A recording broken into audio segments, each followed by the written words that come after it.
परिवर्तन की प्रक्रिया और परमात्मा इस बुक का 7वां पार्ट हम इस वीडियो में सुनेंगे और पढ़ेंगे। विश्व परिवर्तन की प्रक्रिया में इंटरनेट के विषय में जो क्लास हुआ था उस अनुसार हमारी अभिधारणा क्या है और कैसा परिवर्तन होना संभव है और उसमें हमारी भूमिका क्या होगी। विचारणीय है कि जो गाड़ी चल पड़ी है उसका रुकना तो असंभव ही है, परंतु उसके हित अनहित को विचार करके सुधार करना हमारा कर्तव्य है और वह करना भी चाहिए। इस संबंध में कुछ बातों को अवश्य ही ध्यान में रखना चाहिए। धर्म स्थापना के लिए विरोध तो सहन करना ही होगा, परंतु विश्व नाटक के इस सत्य को भी ध्यान में रखना है कि जो घटना हुई है वह टल नहीं सकती और जो नहीं हुआ है वह हो नहीं सकता, इसलिए हमको परेशान होने की कोई आवश्यकता नहीं है। उसके लिए जितना सुधार कर सकें उतना करते रहना है। अभी हम जनता के बीच में आ गए हैं, अर्थात यज्ञ की आदि स्थापना का समय बीत चुका, इसलिए हमको अपने कार्यकलापों एक्टिविटी पर भी ध्यान रखना ही होगा, क्योंकि अभी साइंस एंड टेक्नोलॉजी के इतने साधन बढ़ गए हैं जो हमारी दिनचर्या का अंग बन गए हैं और इतने सूक्ष्म हो गए हैं कि हम उनसे बच नहीं सकते। इसलिए हम जो करेंगे वह मीडिया में अवश्य ही चला जाएगा। मीडिया से ही हमारी प्रत्यक्षता भी होगी और कोई गलत करते हैं तो वह भी मीडिया में आएगा। यज्ञ स्थापना के समय कोई विरोधी तत्व अंदर नहीं थे, परंतु आज हमारे बीच में ही अनेक विरोधी तत्व भी हैं जिनको हम पहचान भी नहीं पा रहे हैं और पहचान भी नहीं पाएंगे। इसलिए भी हमको अपने कार्यकलापों पर ध्यान रखना होगा। इस संबंध में बाप दादा ने दादी प्रकाशमणि जी के देहावसान के समय इशारा दिया था। जहाँ तक मुरलियों की बात है वह इंटरनेट पर जानी आरंभ हो गई है, इसलिए वह तो शायद जाती ही रहेगी, परंतु जैसी विचारधारा है उस अनुसार परिवर्तन हो सकता है। इसलिए उस विषय में भी हमारे को न कोई प्रश्न उठना चाहिए और न ही आश्चर्य होना चाहिए, क्योंकि मुरलियों में अनेक परिवर्तन पहले से ही होते रहे हैं और हो रहे हैं और होते भी रहेंगे। साकार बाबा के महावाक्य हैं, समय परिवर्तन के साथ दिन प्रतिदिन कोर्स शॉर्ट बनाना होता है, पिछाड़ी में बहुत शॉर्ट होता जाएगा, अंत में मन मना भव ही रहेगा। बाप को याद करो और उनसे वर्षा लो। इस होवनहार महाभारत लड़ाई के पहले बाप से 21 जन्मों के लिए स्वर्ग का वर्षा ले लो। इस लड़ाई से ही स्वर्ग के द्वार खुलते हैं और भारत सुखधाम बनता है। साकार बाबा की 1 मार्च 2013 में रिवाइज हुए महावाक्य हैं। अभी तुम ब्राह्मण ऊंची यात्रा पर जा रहे हो, इसलिए तुमको डबल इंजन मिली है। अभी दुनिया बदल रही है। जब दुनिया बदलती है तो बहुत हाहाकार होता है। राजाई बदली होती है तो भी लड़ाई मारामारी होती है।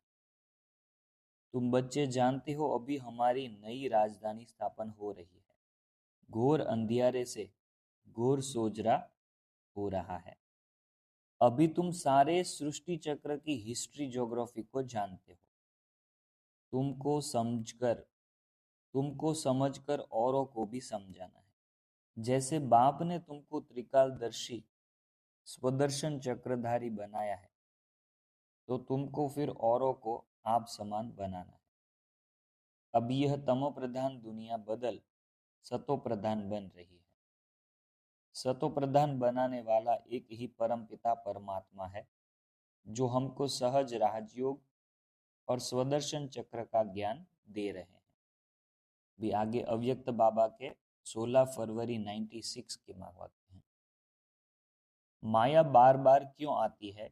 क्योंकि आप हर समय हर कर्म करते त्रिकालदर्शी की सीट पर सेट नहीं होते हो। त्रिकालदर्शी अर्थात पास्ट, प्रेजेंट और फ्यूचर को जानने वाले। त्रिकालदर्शी होने के कारण पहले से ही जान लेंगे कि ये बातें तो आनी ही है, होनी ही है, चाहे स्वयं द्वारा, चाहे औरों के द्वारा, चाहे माया द्वारा, चाहे प्रकृति द्वारा। सब प्रकार से परिस्थितियां तो आएंगी और आनी ही है, लेकिन स्वस्थिति शक्तिशाली है तो परिस्थिति उसके आगे कुछ भी नहीं है। परिवर्तन की प्रक्रिया और इंटरनेट सेवा एवं मनसा सेवा। इंटरनेट की बाह्य सेवा है और उससे बाह्य खुशी होती है, परंतु मनसा सेवा आंतरिक सेवा है और उससे आंतरिक खुशी होती है, मानसिक शांति अनुभव होती है। इब्राहिम से ही कल्प वृक्ष में नई शाखा निकलती है, इसलिए अपने कल्प वृक्ष में इब्राहिम और अन्य धर्म पिताओं के मुख की दिशा में भिन्नता है, अर्थात इब्राहिम का मुख कल्प वृक्ष के तने के तरफ और अन्य धर्म पिताओं का मुख सामने दिखाया है, जो सिद्ध करता है कि यहाँ से ही दिशा बदलती है। इसलिए हिंदू धर्म का सबसे अधिक विरोध मुसलमानों से ही है। परंतु इब्राहिम के द्वारा स्थापित इस्लाम धर्म और मोहम्मद के द्वारा स्थापित मुसलमान धर्म में अंतर है, परंतु दोनों कुरान को मानने वाले हैं, इसलिए एक ही लगते हैं, परंतु दोनों में भिन्नता है। भारत में भी देवी देवता धर्म वाले जो वाम मार्ग में जाने के कारण अपने को हिंदू कहते हैं और संन्यास धर्म वाले अलग हैं। दोनों के धर्म पिताएं और धर्म ग्रंथ अलग अलग हैं, परंतु दोनों ही अपने को हिंदू कहते हैं। दोनों में अंतर करना कठिन है। उपर्युक्त सत्य पर विचार करें तो हमारा इस्लाम और मुसलमानों से धर्म युद्ध तो अवश्य होगा, इसलिए हमको विरोध से डरना नहीं है, परंतु सावधानी भी अवश्य रखना है। हम ईश्वरीय संतान हैं, इसलिए हमारा किसी धर्म विशेष से विरोध भी नहीं है, क्योंकि हमको तो बाबा के साथ सबका ही कल्याण करना है। वास्तविकता यह है कि जब विरोध होता तभी सत्यता को स्पष्ट करने की आवश्यकता होगी और वही हमारी स्थिति की परीक्षा होती है। धर्म स्थापना में धर्म युद्ध भी निश्चित है। जब इस्लाम धर्म स्थापन हुआ होगा तब हमारा उनसे कैसा व्यवहार हुआ होगा वह भी विचारणीय है। इन सब बातों को बुद्धि में रखना अति आवश्यक है। हमको शुभ भावना, शुभ कामना रखकर कार्य करना है, जिसका प्रभाव आत्माओं पर अवश्य होगा। प्रश्न है, क्या ड्रामा की गाड़ी पीछे लौटेगी या लौट सकती है? यदि हाँ तो कैसे? यदि नहीं तो क्या होगा? वास्तव में ड्रामा की गाड़ी पीछे तो नहीं लौटेगी, अर्थात हम जिन साधन सुविधाओं का प्रयोग कर रहे हैं वे और ही आगे बढ़ने हैं, परंतु हमको उनके प्रयोग में आगे के लिए सावधानी रखना आवश्यक है। साइंस के जो साधन हमारे प्रयोग में आने लगे हैं, आगे भी उनके प्रयोग में, उनके उपयोग में वृद्धि ही होगी। यज्ञ की स्थिति को जो देख रहे हैं उस अनुसार उस पर नियंत्रण बहुत कठिन है, परंतु उपयोग करने वालों को उनके हित अनहित की जानकारी देकर उसमें सुधार लाया जा सकता है। बाबा ने जो ज्ञान दिया है उससे हमारी जो अभिधारणा है कि जो हुआ वह अच्छा हुआ, जो हो रहा है वह अच्छा है, जो होगा वह अच्छा होगा, उसको भी अवश्य बुद्धि में रखना होगा। स्थापना, विनाश अर्थात विश्व परिवर्तन एवं परमात्मा परिवर्तन की प्रक्रिया और विनाश।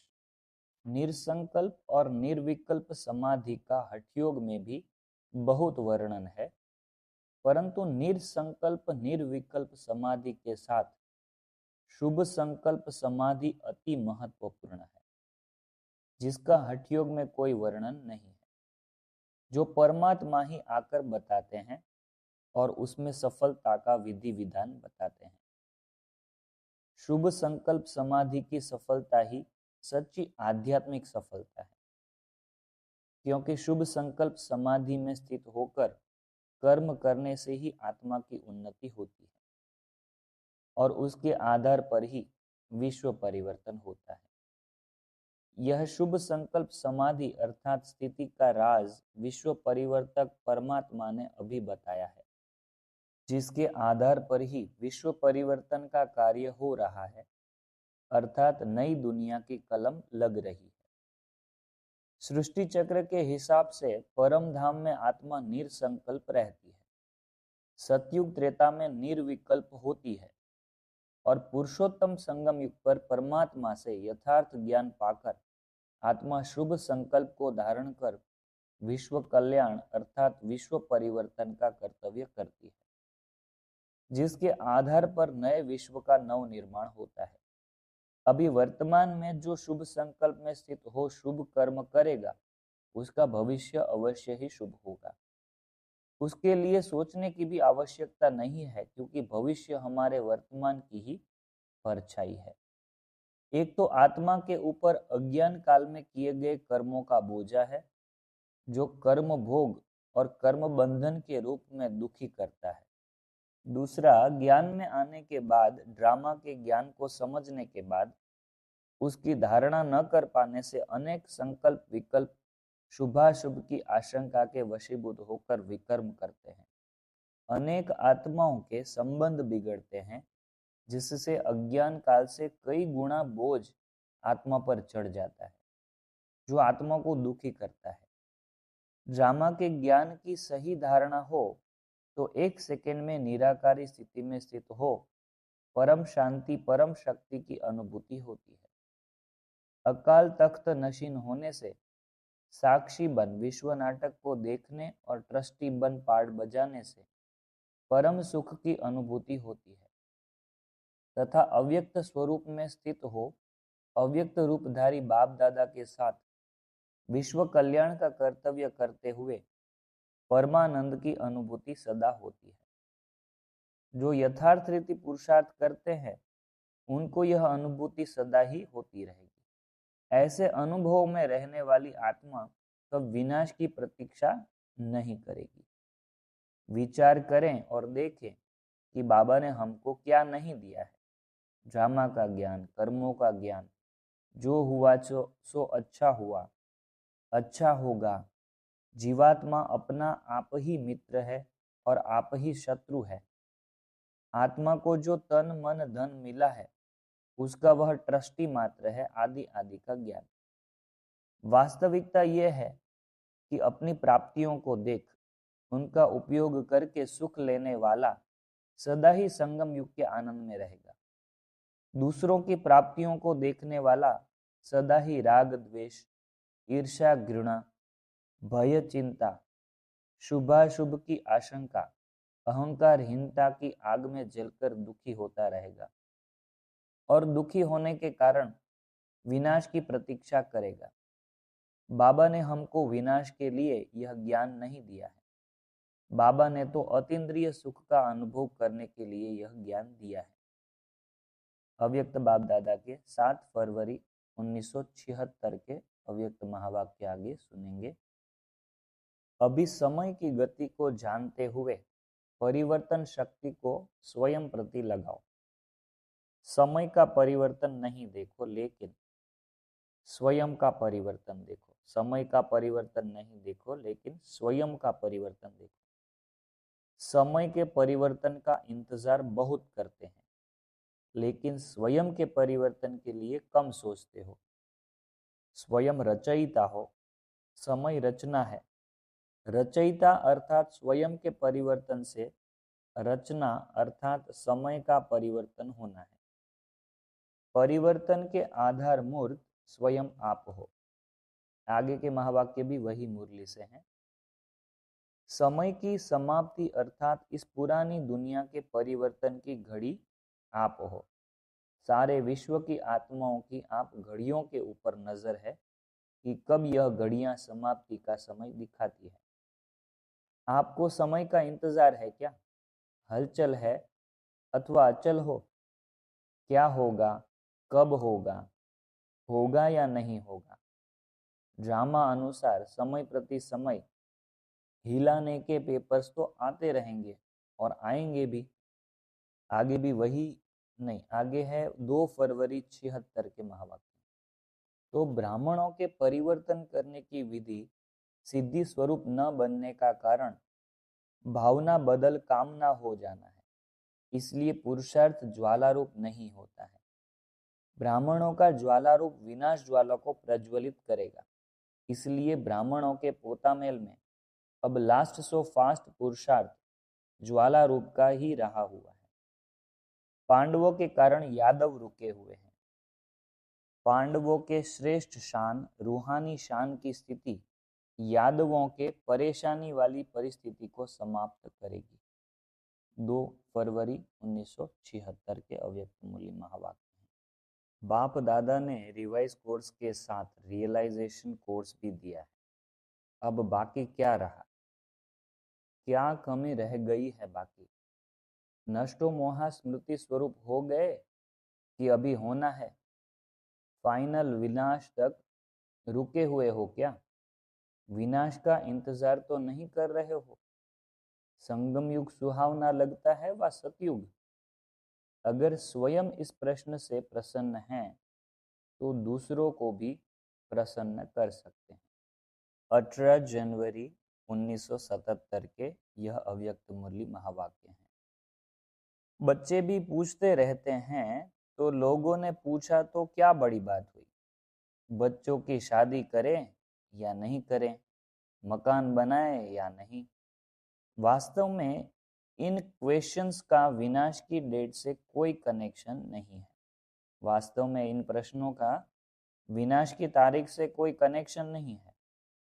अगर धन है और ईश्वरीय सेवा में लगाना ही है तो मकान बनाना या वैसे ही प्रॉपर्टी रखना, उसका तो क्वेश्चन ही नहीं उठता। लेकिन आवश्यकता है और डायरेक्शन प्रमाण करते भी हैं तो उसका बनाना व्यर्थ नहीं होगा, जमा होगा। कोई कुछ कर नहीं सकता, कह नहीं सकता। जब चलती हुई भट्टी में भी पुंगरे सलामत रहे, ऐसी कहानी है ना कि भट्टी में आग लग गई फिर भी बिल्ली के बच्चे वो मटकों में थे, वो सेफ रह गए। तो यह हमारी कहानी है कि कोई कुछ कर नहीं सकता, कह नहीं सकता। जब चलती हुई भट्टी में भी पुंगरे सलामत रहे, यह तो कुछ भी नहीं है। कोई बाल भी बांका नहीं कर सकता है। साधारण साथ नहीं है, सर्वशक्तिवान का साथ है। इसलिए निश्चय बुद्धि विजयंती। डेट बताने की जरूरत नहीं है। कभी भी फाइनल विनाश की डेट फिक्स नहीं हो सकती है। जब सब निश्चिंत होंगे तो डेट आ ही जाएगी। अव्यक्त मुरली 18 जनवरी 1977। अभी आगे के जो भी महावाक्य हैं वो हम अगले पार्ट में सुनेंगे। ये बुक आपको कैसी लग रही है आप कमेंट करके लाइक करके ज़रूर हमें बताएं। और आप किसी को शेयर करना चाहें तो आपको अच्छी लग रही हो तो ज़रूर शेयर करें। चैनल को सब्सक्राइब नहीं किया है तो आप चैनल को सब्सक्राइब भी ज़रूर कर लें। ओम शांति।